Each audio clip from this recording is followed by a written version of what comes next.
അപ്പൊ തുടങ്ങാം അല്ലേ? കേരളം UDF തൂക്കി.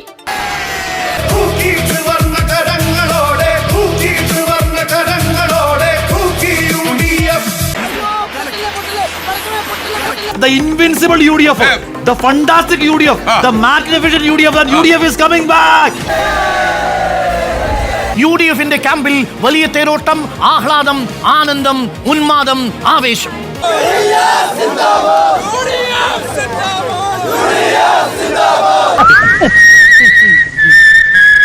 തൂക്കി ത്രിവർണ്ണ കരങ്ങളാലെ, തൂക്കി ത്രിവർണ്ണ കരങ്ങളാലെ, തൂക്കി തൂക്കി.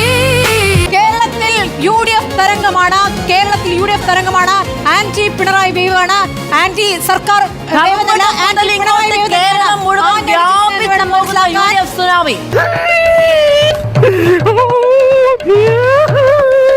ശക്തമായ ഭരണവിരുദ്ധ വികാരം അലയടിച്ചു എന്നുള്ളതാണ്. ശശിയെ എന്നാണ് ഈ പറയുന്നത്? ഇടത് കൊട്ടകൾ ഒന്നാകെ ഇളകി മറിഞ്ഞിരിക്കുന്നു. അങ്ങനെ പടക്കടകുദാഹവ എന്തൊക്കെ മേളമായിരുന്നു. ഒരു സംശയവും വേണ്ട, കേരളത്തിൽ ഇടതുപക്ഷ ജനാധിപത്യ മുന്നണി വൻ ഭൂരിപക്ഷത്തോടുകൂടി തന്നെ അധികാരത്തിലേക്ക് അല്ലേ? എനിക്കറിയില്ല, അതിനെ സംബന്ധിച്ച് നമ്മളോട് ചർച്ച ചെയ്യേണ്ട കാര്യമില്ല. ഞങ്ങൾ ഭരണത്തിൽ തന്നെ വരാൻ പോവാണ്, പിന്നെ എന്തിനാ പ്രതിപക്ഷത്തെ പറ്റി ചർച്ച ചെയ്യുന്നത്? ഇല്ലാതെ വസ്തുനിഷ്ഠമല്ലാതെ കാര്യങ്ങൾ ചോദിക്കുക, എന്നിട്ട് അതിന് ഉത്തരം പറയിപ്പിക്കുക. ഇല്ലില്ല, ജനറൽ ചോദ്യത്തിന് ഞാൻ ഉത്തരം പറയുന്നില്ല. ഞങ്ങൾ ഉറപ്പായിട്ട് ജയിക്കാൻ പോവാണ്. മൂന്നാം ഭരണം ലക്ഷ്യമിട്ട ടീം പിണറായിയെ 34-ൽ ഒതുക്കി ജനം. ആഞ്ഞടിച്ച ജനരോഷത്തിൽ 13 മന്ത്രിമാരാണ് പരാജയം ഏറ്റുവാങ്ങിയത്. വല്ലാത്തൊരു പൊട്ടലായിപ്പോയി. സാറെന്താ ഒന്നും മിണ്ടായിരിക്കുന്നത്? അണ്ണാക്കി പിരിവെട്ടിയിരിക്കണ ഒരാളോട് ചോദിക്കാൻ പറ്റിയ ചോദ്യമാണോടായത്? ഞങ്ങളെ സംബന്ധിച്ചിടത്തോളം ജനങ്ങൾ ഞങ്ങളിൽ അർപ്പിച്ച വിശ്വാസവും ഞങ്ങൾ ജനങ്ങൾക്ക് അർപ്പിച്ചിരിക്കുന്ന വിശ്വാസവും, ആ വിശ്വാസം കാരിരുമ്പിന്റെ കരുത്തുണ്ട്, നല്ല കരിങ്കൽ ഭിത്തി പോലെ തന്നെയാണ്. അതുകൊണ്ട് കോൺഗ്രസിന് 2 ദിവസം കൂടി മുഖ്യമന്ത്രിയെ തീരുമാനിക്കാം, മന്ത്രിമാരെ തീരുമാനിക്കാം, മറ്റെല്ലാ ഭരണഘടനാ പൊസിഷനും ഇവർക്ക് പങ്കിട്ടെടുക്കാം. പക്ഷേ 4-ാം തീയതി കൃത്യം ഉച്ചയോടുകൂടി ഈ കേരളത്തിന്റെ ചിത്രം തെളിയും. ഭരണ തുടർച്ച ഉറപ്പുവരുന്ന തരത്തിലേക്ക് സാഹചര്യങ്ങൾ മാറും, ഒരു സംശയമില്ല. കേരളത്തിലെ ജനങ്ങൾ ചരിത്രം എഴുതിയിരിക്കുന്നു. ഇടത് കൊട്ടകൾ ഒന്നാകെ ഇളകി മറിഞ്ഞിരിക്കുന്നു. നമ്മളിങ്ങനെ എത്ര എക്സിറ്റ് പോളുകൾ കണ്ടതാ അല്ലേ മുഹമ്മദ് റിയാസ്? എക്സിറ്റ് പോൾ എന്താണ്, എക്സാക്ട് പോൾ എന്താണ് എന്നുള്ളത് നമുക്ക് കാണാവുന്ന കാര്യമാണ്. ഇതൊക്കെ എന്ത് മതനിരപേക്ഷത കണ്ണിലെ കൃഷ്ണമണി പോലെ കാത്തു സംരക്ഷിക്കാൻ ഇടതുപക്ഷ സർക്കാർ തന്നെ കേരളത്തിൽ ഭരിക്കണം എന്ന് ആഗ്രഹിക്കുന്നവരാണ് കേരളത്തിലെ മതന്യൂനപക്ഷ വിഭാഗങ്ങൾ. ഇടതുപക്ഷ ജനാധിപത്യ മുന്നണിക്ക് അനുകൂലമാവും രാഷ്ട്രീയ സാഹചര്യം. അത് പൊതുവെ ജനങ്ങൾ മനസ്സിലാക്കുന്നുണ്ട്, ജനങ്ങൾ കണക്കാക്കുന്നുണ്ട്. 39ലേക്ക് ഇനിയും താഴുമോ എന്നുള്ളതാണ്. ഭരണവിരുദ്ധ വികാരം, പിണറായി വിരുദ്ധ വികാരം ആണ് ഇവിടെ പ്രതിഫലിച്ചിരിക്കുന്നത്. LDF മികച്ച വിജയം നേടും. LDF-ന്റെ മുന്നേറ്റം ഉണ്ടാകും.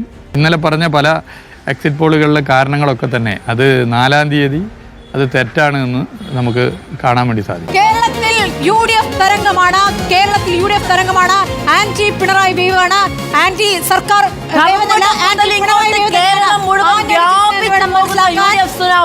ആക്സിസ് മൈ ഇന്ത്യ സർവേയുടെ ഫലങ്ങൾ കൃത്യമായി കേരളത്തിലും തമിഴ്നാട്ടിലും ഫലിച്ചിരിക്കുന്നു എന്നുള്ളതാണ്. എന്താ ഉറക്കം വരുന്നു. ഈ ഭരണമാറ്റം ഉറപ്പിച്ചോ എന്ന് ചോദിച്ചാൽ ഭരണമാറ്റം തുടർഭരണം ഉണ്ടാവുമെന്ന് പറയാൻ ആഗ്രഹിക്കുകയാണ്. ഈശ്വര, ഇവിടെ ആരില്ലല്ലോ പറഞ്ഞു ചിരിക്കാനായിട്ട്. കോൺഗ്രസ് അല്ലെങ്കിൽ UDF മുഖ്യമന്ത്രി ചർച്ചയായി മുന്നോട്ട് പോയി. മുഖ്യമന്ത്രി ചർച്ചയും UDF-ലെ മുഖ്യമന്ത്രി 3 മുഖ്യമന്ത്രിമാർക്ക് വേണ്ടി വരുന്നു. അവർ കാര്യമായിട്ട് ഇലക്ഷനിൽ വിജയിക്കുമെന്ന് പറയുന്നു. അതോടുകൂടി കേരളത്തിൻ്റെ ചരിത്രം മാറുകയാണ്. ഇത് ഇലക്ഷൻ ചെയ്ത് വോട്ട് ചെയ്ത് 2 ദിവസം ഇല്ലാത്ത ചരിത്രം പിറ്റേ ദിവസം തുടങ്ങി അങ്ങോട്ട് വരികയാണ്. ഞാൻ ഇതൊക്കെ വളരെ കഷ്ടപ്പെട്ട് കണ്ടുപിടിച്ചതാ. എന്താണ് വരുന്നത്? UDF അധികാരത്തിൽ വരാൻ പോകുന്നു. എനിക്ക് അംഗീകരിച്ചു കൊടുക്കാൻ പറ്റുമോ?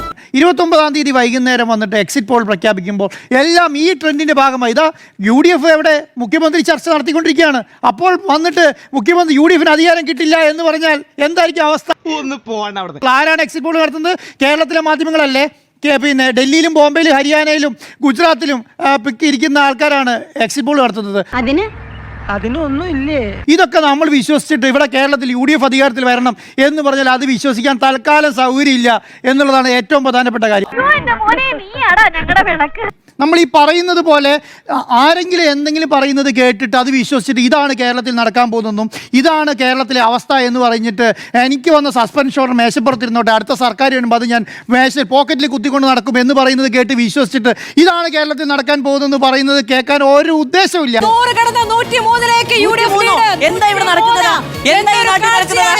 എന്തൊരു കാഴ്ചയാണിത്! 103-ലേക്ക് UDF ലീഡ് ഉയർത്തുമ്പോൾ 35-ലേക്ക് ചുരുങ്ങുന്ന LDF.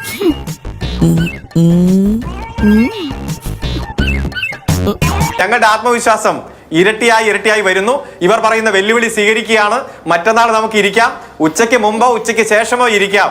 ഈ കേരളത്തിൽ തുടർച്ചയായി LDF-ന്റെ ഭരണം വരുന്ന സാഹചര്യം ഉറപ്പാണ്.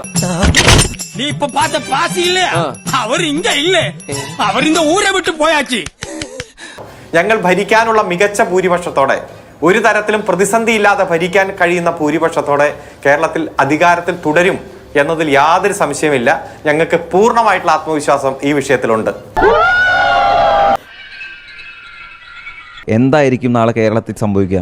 കേരളത്തിൽ ഇടതുപക്ഷ ജനാധിപത്യ മുന്നണി നിലവിലുള്ളതിലും കൂടുതൽ സീറ്റ് നേടി അധികാരത്തിൽ വരും എന്ന ഉറച്ച വിശ്വാസമാണ് ഞങ്ങൾക്കുള്ളത്. ഇനിയിപ്പോ ചില പ്രവചനത്തെല്ലാം അടിസ്ഥാനപ്പെടുത്തി പല വിധത്തിൽ ആഘോഷങ്ങൾ നടത്തുന്നു UDF എന്നൊക്കെയുള്ള വാർത്തകളാണ് കേൾക്കുന്നത്. അവർക്കെല്ലാം വലിയ നിരാശ നാളെ രാവിലെ 8 മണി മുതൽ തന്നെ ഉണ്ടാവേണ്ടി വരും എന്ന് തന്നെയാണ് ഉറപ്പിച്ചും പറയാൻ. The invincible UDF, the fantastic UDF, the magnificent UDF, that UDF is coming back.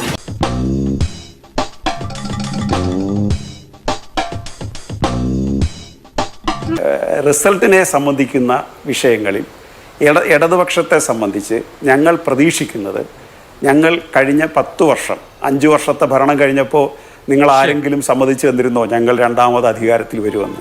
ഇയാളുടെയൊക്കെ confidence സമ്മതിക്കണം. ഞങ്ങൾ തുടങ്ങി വെച്ചത് വിപുലീകരിക്കുകയും പൂർത്തീകരിക്കുകയും ഞങ്ങൾ ഒരു പുതിയ കേരളത്തെ എങ്ങനെ അന്തർദേശീയ നിലവാരത്തിലേക്ക് ഉയർത്തിക്കൊണ്ടുവരാൻ പരിശ്രമിക്കുകയും ചെയ്തു.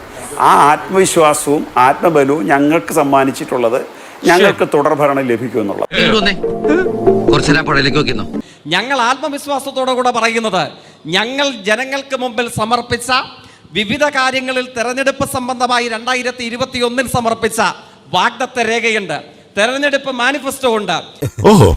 ആ തെരഞ്ഞെടുപ്പ് മാനിഫെസ്റ്റോയെ തുടർന്ന് എല്ലാ വർഷവും നടപ്പിലാക്കിയതത്രേ, നടപ്പിലാക്കാൻ കഴിയാതെ വന്നതത്രേ. അതിന്റെ സത്യസന്ധമായ രൂപീകരണം പ്രോഗ്രസ് റിപ്പോർട്ടായി അച്ചടിച്ച് ഇന്ത്യയിലെ ഒരേ ഒരു സംസ്ഥാനത്ത് കേരളത്തിൽ പ്രസിദ്ധീകരിക്കുന്ന ഗവൺമെന്റാണ് കേരളത്തിലെ ഇടതുമുന്നണി ഗവൺമെന്റ്. നമ്മുടെ ഗവൺമെന്റ് എന്തൊക്കെ ജനങ്ങൾക്ക് കൊടുത്തു, കൂടുതലും വാഗ്ദാനങ്ങളാ കൊടുത്തത്. ഒരു ഉജ്ജ്വല വിജയം ഉറപ്പിച്ചു LDF. വൻപിച്ച വിജയമാണ്. ഇനി എന്താണ് ഇവിടെ ചെയ്യാൻ ബാക്കിയുള്ളത്? സ്കൂളുകൾ നന്നാക്കാൻ ബാക്കിയുണ്ടോ? ആശുപത്രികൾ നന്നാക്കാൻ ബാക്കിയുണ്ടോ? റോഡുകൾ നന്നാക്കാൻ ബാക്കിയുണ്ടോ? ഞാൻ ആലോചിച്ചപ്പോ ഒരു കാര്യം തോന്നിപ്പോവാണ്. എന്തേ? സാക്ഷരത നേടിയപ്പോ ജനങ്ങൾക്ക് വിവരം വന്നല്ലോ. അതുകൊണ്ടാണോ ഇത്തവണ അവർ നമുക്ക് വോട്ട് ചെയ്യാത്തത് എന്നാണ് എന്റെ സംശയം. ശുദ്ധമായ അസംബന്ധം എന്നാണ് ഇപ്പോൾ പുറത്തു വന്നിരിക്കുന്ന എല്ലാ എക്സിറ്റ് പോൾ ഫലങ്ങളെയും ഞാൻ വിലയിരുത്താൻ ആഗ്രഹിക്കുന്നത്. ഭരണവിരുദ്ധ വികാരമില്ല എന്നുള്ളതിന്റെ സൂചനയാണ് ആക്സിസ് മൈ ഇന്ത്യ ഒഴിച്ചു നിർത്തിയുള്ള ബാക്കി എല്ലാ സർവേകളിലും പറയുന്നത്. അതൊക്കെ ഉണ്ട്. അതുകൊണ്ടാണ് LDF-ന്റെ മുഖ്യമന്ത്രി ആരാകണമെന്ന ചോദ്യത്തിൽ 33% ആളുകൾ പിന്തുണയ്ക്കുന്നത് പിണറായി വിജയനെയാണ് എന്ന് പറയുന്നത് അതുകൊണ്ടാണ്. 76 സീറ്റുകൾ മിനിമം LDF-ന് കിട്ടാനുള്ള സാധ്യതയുണ്ട് എന്നുള്ളത് തന്നെയാണ് എന്റെ വിശ്വാസം. 103-ലേക്ക് UDF ലീഡ് ഉയർത്തുമ്പോൾ 35-ലേക്ക് ചുരുങ്ങുന്ന LDF-നെ നോക്കൂ. വല്ലാതെ വേർക്കുന്നുണ്ടല്ലോ, ചൂടെടുക്കുന്നുണ്ടോ? ഞാൻ ഇപ്പോഴും വിശ്വസിക്കുന്നു ഭരണ തുടർച്ചയ്ക്കുള്ള സാധ്യത ഇപ്പോഴും നിൽക്കുന്നു എന്നാണ്. കേരളത്തിൽ UDF തരംഗമാണ്, കേരളത്തിൽ UDF തരംഗമാണ്. ആന്റി പിണറായി വേവാണ്, ആന്റി സർക്കാർ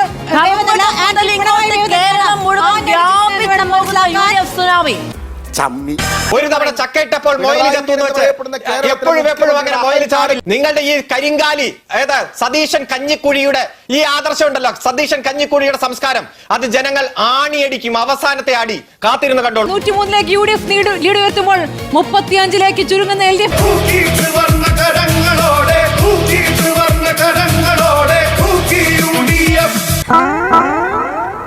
ഇനി തോന്നിയാസം പറഞ്ഞു നടന്നാലുണ്ടല്ലോ നാട്ടിലടിച്ചാൻ സൂപ്പാക്കും.